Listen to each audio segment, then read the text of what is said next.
குருபியோ நமக. ஆன்மீக அன்பர்களே, குரு நமச்சிவாயா, நீ தில்லைக்கு போய் இறைப்பணி செய்யின்னு குகை நமச்சிவாயர் சொன்னாருங்க. சாமி, நான் என்ன இங்கே உங்களுக்கு கைங்கரியம் தப்பாக அதெல்லாம் இல்லை. ஒரு கம்பத்தில் 2 களிறு கூடாது, ஒரு உரையில் 2 கத்தி கூடாது. உனக்கு எல்லாம் தெரியும், எனக்கு நான் புரிஞ்சுக்கினேன். நான் ஒன்று, சாமி நான் என்ன சாமி தப்பு பண்ண? ஒன்றும் இல்லை, நீ இப்போ சிரிச்சியன்னாரு. ஆமாம் சாமி சிரித்தேன். சிரித்தது தப்பா சாமின்னாரு. நீ சொன்ன காரணம் உண்மையான காரணம். ஆமாம் சாமி, தியாகேசம் முன்னாடி நடனம் ஆடுற பெண்களில் ஒத்தி வந்து கால் தடிக்கு கீழே விழுந்துட்டா. கூட இருந்த பெண்கள்லாம் சிரித்தாங்க, நானும் சிரித்தேன். அதனால் அது தப்பா சாமி? இல்லை, நீ சிரித்தது கரெக்டு. நடக்கிற நிகழ்வுகள் உனக்கு தெரியுது அப்படின்னு சொல்லிட்டு, அது மட்டும் கிடையாது, நீ போன வாரம் என்ன பண்ணன்னாரு. சாமி என்ன பண்ணன்னாரு.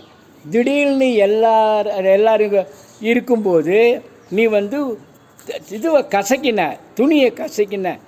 ஏன் கசக்கிறன்னு கேட்கும்போது, தில்லை நடராஜனுடைய திரைச்சீலை பற்றி எரிகிறதே, நான் என்ன செய்வேன்னு சொல்லிட்டு பகவான் சொன்ன வார்த்தையை நீ சொன்ன. ஸோ நீ வந்து இங்கேருந்து தனியாக போயிட்டு தில்லையில் நடராஜனுக்கு நீ சேவை செய்ய, உனக்கு இறைப்பணி காத்து இருக்கிறது அந்த இடத்துல அப்படின்னு வந்து குகை நமச்சிவாயர் சொன்னார். நான் இந்த வீடியோவில் உங்களுக்கு சொல்கிறது என்னன்னா, திருவண்ணாமலை வந்து அந்த க்ஷேத்திரத்தில் வந்து அடிக்கு 1008 லிங்கம் இருக்குங்க. இப்படி காலை அடி எடுத்து வச்சா 1008 லிங்கம். அதனால தான் கிரிவலம் போகிறவங்க வந்து செருப்பு போட்டுண்டு போகக்கூடாது. அது போனால், அது செருப்பு போட்டுன்னு போனால் பாவம், புண்ணியத்துக்கு பதிலாக பாவம் சேரும்.